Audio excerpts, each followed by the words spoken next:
Responsible പൊസിഷനിലൊക്കെ ഇരിക്കുന്ന ആളുകൾ കണ്ടിട്ടുള്ള കാര്യം വെച്ചാൽ ഇവർക്കും അറിയാം ഈ പ്രൊഡക്റ്റ് അല്ല വേണ്ടത്, അത് മാറ്റണം എന്ന്. അല്ലാന്നുണ്ടെങ്കിൽ ഒരു യൂലി പ്രൊഡക്റ്റ് എടുത്തു കഴിഞ്ഞാൽ, അല്ലാന്നുണ്ടെങ്കിൽ ഒരു സ്റ്റോക്കിൽ ഇൻവെസ്റ്റ് ചെയ്ത് കഴിഞ്ഞാൽ അവർക്കറിയാം ഇടയ്ക്കൊന്ന് മോണിറ്റർ ചെയ്യണം, ഇടയ്ക്കൊന്ന് നോക്കണം, അല്ലാന്നുണ്ടെങ്കിൽ അത് സ്വിച്ച് ചെയ്യാനായിട്ട് ഒരു ഇൻസ്ട്രക്ഷൻ ബാങ്കിന് കൊടുക്കണം.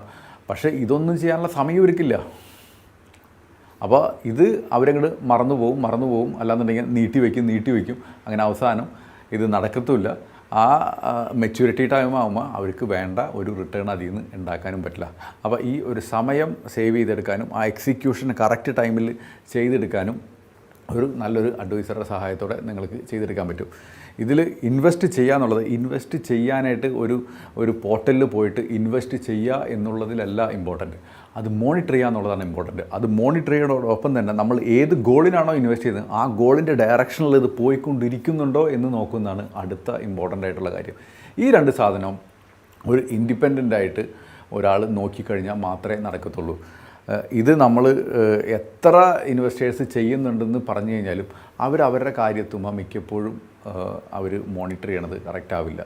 ഇപ്പോൾ എന്തുകൊണ്ട് ഒരു ജിമ്മിൽ പോകുമ്പോൾ ഒരു പേഴ്സണൽ ട്രെയിനർ ആവശ്യമുണ്ട്, അല്ലാന്നുണ്ടെങ്കിൽ എന്തുകൊണ്ട് ഒരു ഡോക്ടറെ നമുക്ക് ആവശ്യമുണ്ട്. നമുക്കറിയാം ഒരു പനി വന്നു കഴിഞ്ഞാൽ നമുക്ക് ശരിക്കും പറഞ്ഞാൽ നമുക്കറിയാം പാരസിറ്റമോളോ ക്രോസിനോ കഴിച്ചാൽ മതി എന്നുള്ളത്.